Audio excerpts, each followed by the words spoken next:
Greetings, Sanbon Nganbingelel. My name is Zimkita Mtatambi, and welcome to our very first of its kind online show. Lolu uhlelo oluchungechunge olubheka izimpilo zama-artist kwi-music scene, specifically instrument players. These are very much underrated and ignored contributors to the live music industry. Yet we all know that beats brings life into music. Amahubo 150 verse 3. Umdumiseni ngezwi lecilongo, nimdumise ngogubhu nehabhu. Lo umyalelo wenkosi uDavide esikhumbuza ngomusa kaNkulunkulu nokuthi ufanele ukudunyiswa ngakho konke. Today on our first episode, we will look into life of renowned keyboard player who has dedicated his life in worshiping God through his heavenly gift of putting together beats that brings us closer to the Creator. He has also served numerous number of artists on their live performances with a great icon, Mam Tobegile, Ekebula Itend. I speak of international acclaimed gospel group Joya Celebration. Ngingabala ngifike uma ngisazochaza ukuthi uke wavela kumabonakude izikhathi eziningi kwizinhlelo ezifana no Gospel Gold, Gospel Time, namuhla sisenhlanhleni ngoba uzovela kwi Loud Note Unplugged Music.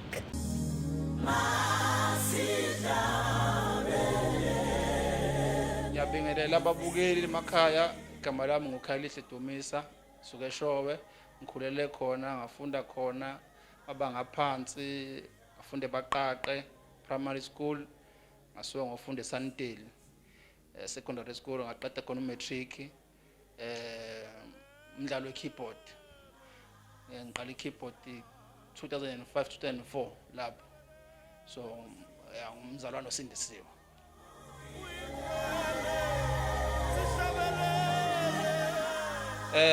Ikhona ibandla engikhonza ngaphansi kwalo ekubizwa ngokuthi ekukhanyeni ministries ngaphansi kwababodlamini.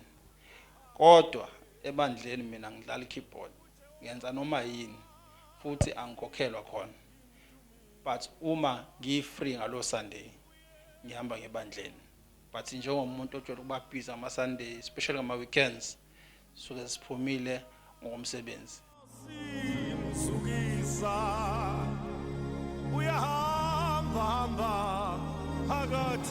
Nengoma engicela ukundlalela yona ethi Alpha and Omega, ngithemba ukuthi nizoyithokozela.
So kwelinye ibandla elibizwa ngeJesus Reigns ngaphansi kwababa uKhobisa, ebizwa uProfessor Khobisa ncathi abanye abantu bayamazi.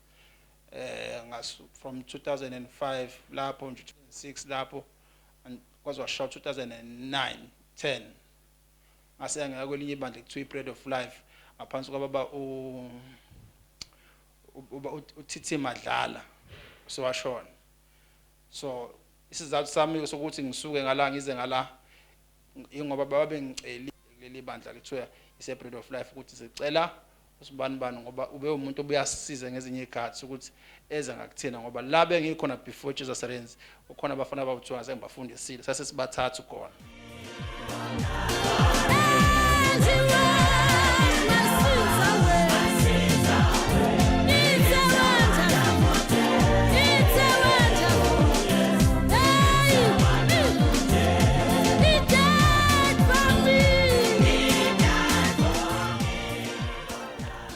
Ijeni yami wa music ngasho ukuthi ngube umuntu obedlala ematendeni ngoba bengadlalela ama artist nabantu abaculayo nama choir. Ngoba ngumuntu odlala ematendeni kakhulu sase esikoleni. Dlala ematendeni up until ngihlangana nomnye ubhuti wakuthiwa uThemba Ncube. Uyena kwayidlalela uMamthobile leso sikhathi before kwakudlala omnye ubhuti akuthiwa uRasta Shows. Shothi uRasta Shows ngenxa yebhizi wasiba busy ngezinye izinto njengoba seba umfundisi kwangena omnye ubhuti akuthiwa uThemba Ncube. Naye lo bhuti akuthiwa uThemba Ncube wakubhuti oyihlala ngasekhaya wejele ukuthi angibize ukuthi ngizomsiza ngoba umuntu one sound system edlala ama keyboard. Uma ebotha umsebenzi omningi angibize ethi awuze uzobamba ngala. Wasena eba nechance ukuthi adlalele uMamthobile angazi ukuthi babetholane kanjani. Then naye wayesethola umsebenzi owupermanent. Wayesebuka na ukuthi ubani umuntu angamfaka. Ngase nenhlahla ukuthi mina athi angibize ethi awuzongena ngala uthi ukubamba bamba. Oku 2013 ngase ngangiqeda ecollege lapho.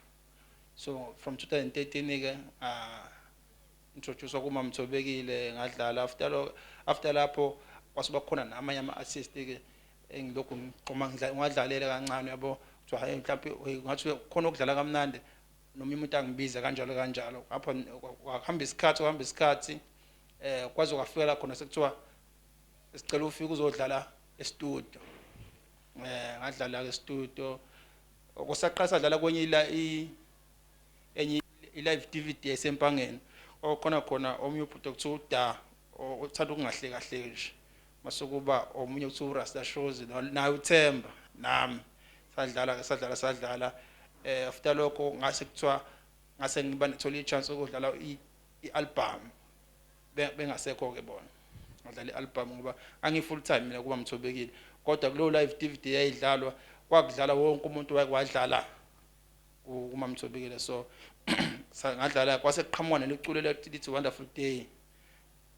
After lo DVD ngadlala so laduma ke iculo. Emva kwalokho ngadlala amanye ama album ngeke ngisababala ke nawa abanye abantu engingasho ukuthi ababalekile nama artist la abathi ama upcoming semaningi nje ngadlaleleni.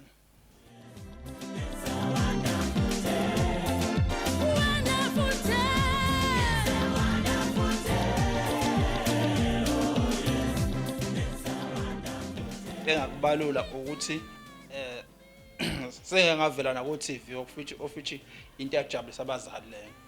Umuntu avele ku-1 avele ku eTV ngihambe ama shows ongena kona kuthiwa ama VIP ngize ngithi hayibo nami VIP ngisho ukuthi hayi asiqhubeke sephambili.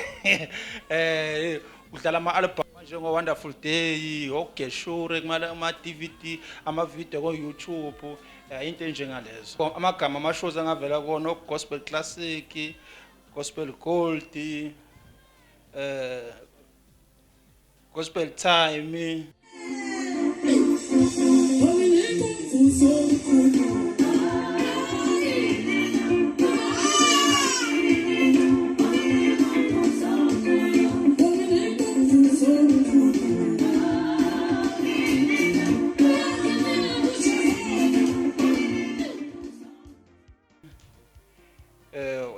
even naku i-TV before kwakade kunalento yoku ama-artist acula ku-e.tv ekuseni endabeni i-TV imaningi njengoba sengibalulile kuma-achievements kunama-shows amanye engingavela kuwona njengo-Gospel Gold la esuyi-host uMam Rebecca sake sanakhona ukufeature kwaba into enkulu kakhulu kimina ngoba ngathi ilanga ngiqala khona ukuthi ngiyovela ku-TV nakhona futhi nje bekusizwa kuthiwa hayi yadlala izodlala episode izodlala ngosuku oluthize umuntu wayeyeka yonke into nje ngifuna ukuyibona idlala uthola ukuthi hayi ufonela kuthiwa hayi ayidlanga lolo suku lelo idlala next week lapho so WhatsApp abantu abatshela ukuthi umuntu masethi abafa ngikubona ngithi hayi next week ubusho kahle ukuthi this week sasicupha nje ukuthi ngifuna ukuyibona ku TV enye ama shows futhi engakuyona yayinonqubeko mbatha ontokozo mbamba igospel classic fike lapha sidlala ngangiqala ke nokudlala kwi-show ufake lethe kuthiwa ma iniye ungayizwa sound kodwa uyizwe emadlebeni kuphela ezinye zezinto lezo engi-enjoyile ngadlala nako Gospel Time, Gospel Classic, Gospel Gold ngadlala nako e.tv indabeni ekuseni even naku Joyous lapho sengidlale 2 or 3 times i-Joyous of which yezinye izinto nami engithokozile ukuthi ngibe part yazo.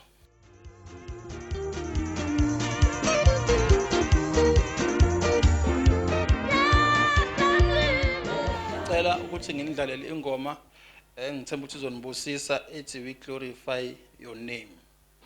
Amen.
inhloko yakhe. Ngithemba ukuthi nithokozele ingoma kade ngindlalela yona. Lana ke ngicela ukukhuluma ngeenkinga esake saba nazo kuyo le journey le ya music njengokudlala ama keyboard. Njoba ngishilo ukuthi zikhona ezinye izinto esizenzayo ezakwa music mhlawumbe nje ukuthi nane sound system kodwa kukhona nokunye okurelated ku music. Kodwa ke ngicela ukuthi ngithi fahla inkinga esike sibhekane nazo nesake sabhekana nazo. Ngithemba ukuthi sisabhekana nazo ngoba inkinga hlezi zikhona. Khona nje enye inkinga ngaba nayo kudala lapho ngo-2008 ngase high school. Noma umfundisi angamdlalela etendeni for 2 months, of which ke ngaleso sikhathi ke thina sasifuna vele imali madla ama keyboard, kodwa kwakunalento ukuthi nje kumnandi udlala keyboard uthi nje inhliziyo yakhe ithi hey kuyoba nentambama ngiyodlala. Ngadlala 2 months imnandi ivuselela ladla 2 months. Manga ngitshena imali engayihola mhlambe anikezwa u250 for 2 months ongama coins. Engathi imali ngangiyithatha ngabuye wayekathi ngiyibuyisele emuva, kodwa ngathi kodwa ngayithatha. Ezinye zeinkinga lezi, ezinye inkinga esibhekana nazo la ezokuthi mhlawumbe umuntu akubiza, umuntu athi ngicela uzongisiza ungidlalele endaweni ethize, mhlawumbe nginomshado, mhlawumbe nginomncwabo.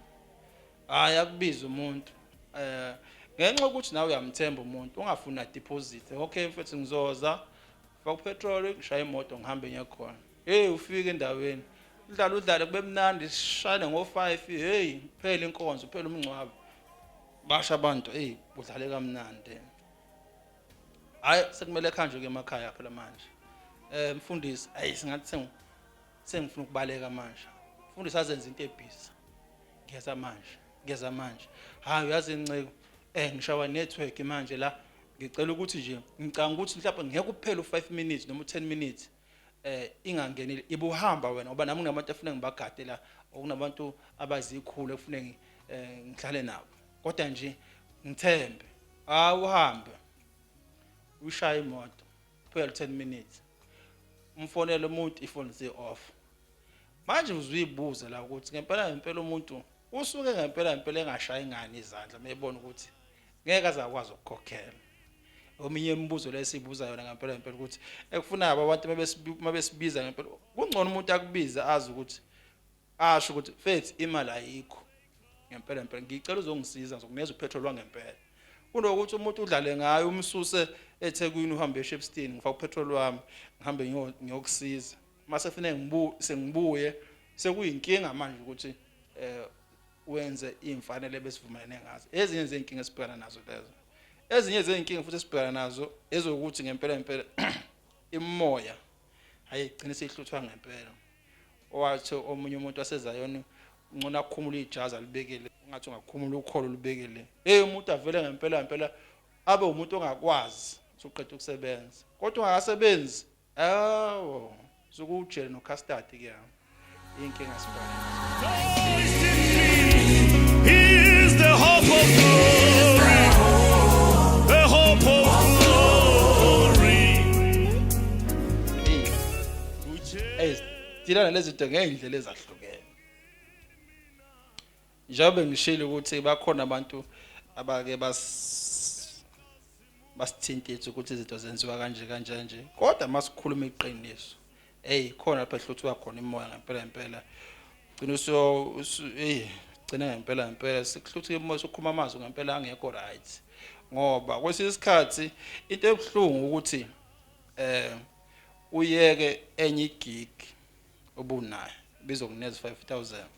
Ngifonela umuntu engimaziyo kudala, sazana kudala, athi futhi ngiyacela ngidinga wena. Uyeke ukusebenza ngapha uye kuyena. Mase kumele ngempela kuneze imali uthi okay futhi zama noma ke sengenza umzekelo. Ngiyeke igig ka 500 mawukuthi 500 noma ka 200 azokunikeza imali mhlawumbe u20% noma angakunikwa yena lencane ke. Ngempela mhlawumbe mawukuthi ngifuna ngiyiphendule umbuzo ufuna nawe ekhaya uqala uyibuza wena ungayihenglisha kanjani lonto le. but ke ukuthi mina ngienglisha kanjani ngeke ngizama ukuthi umoya unganyuki kodwa phela ubunyuke phela ngithi umoya shoda phansi uJesu yena yedwa phela manje sebesone kakhulu abantu bengasikhokheli amayebedlale ngathi ayi yabona nje ngifuna uqhama bakhona abayabafundisi esike sihlangana nabo yakudala ukuthi lenceke ngalwa nayo lenceke le thola ukuthi nje impela nje sase ngivana ngempela ukuthi mfundisi uma ukuthi ngempela ngempela sizokwenza kodwa labo mfundisi nje akahlala naye engathatha nje something ngempela asebenza ngahamba nayo ngoba ngibona ukuthi ngempela udlala ngami lo muntu lo mase sihlangana manje ngiyembona sejoker nje mhlawumbe mangiphethe ikeyboard emangizodlala ethi ngihamba nayo le keyboard ngisho ukuthi awubheke lo uchaze hey awubheke lo kodwa manje nkosama ngifuna uqhama ngasengina sengithe ukukhula manje senginakho ukuthi izomoya nanokuthi indlela esengisebenza ngayo manje ayisafani yakudala dala sazifuma kwasani manje umuntu phuthuma uze ngala angiphuthuma manje awusakwazi ukuphuthuma sefuna ngithi uthi phuthuma ngithi emaka sikaphuthuma siqale la before siwele iJordan ngoba iJordan eliyinkinga Jesu yena yedwa ezinye izinto engizenzayo ngaphandle kokudlala ikeyboard nginane sound system company besithenga izinto online njengama keyboards sadayisa nezinye izinto futhi sishana ama repairs wezinto mhlawumbe ezifile nezingafile efuna ukurepairwa lokhu ngicathi izinto zaka music engikhuluma ngazo kodwa kukhona nalokunye sikwenzayo ngaphandle kwa music in 5 years ngibona ngine company stable okungenza futhi kube less than 5 years mayinkosi ivumile mhlawumbe nakusasa nje ngenza mase kuzoba ukuthi ngibona kahle plan yami kule minyaka enginayo manje bekuwukuthi mangithi 35 yibe umuntu oseqedile in terms like njengoba ngathi nje ukushada imoto umuzi kube ukuthi sengisebenza nje manje ngingayikhandli so lo 5 years esikhuluma ngathi ngiyibona phela 5 years iyona impendulo lengichazayo okay ngizothanda ukubonga babukela emakhaya ulokumvalisa ngengoma ethi ziwile indo ibe nosuku oluhle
That's it from me for today. Being on this show is easy. You must be an experienced player, whether you play guitar, drums, piano, or ushaya izimbom zama-Nazareth. Sifuna ukwazi ngempilo yakho. Just hit us on the DMs. Sikusakazele bukhoma. Please do like our videos on Facebook and YouTube. Don't forget to follow and subscribe. Mostly share nabangani bakho. This is the Loud Note Unplugged Music. Ndinguzimkhitha Mthathambi. Till next time.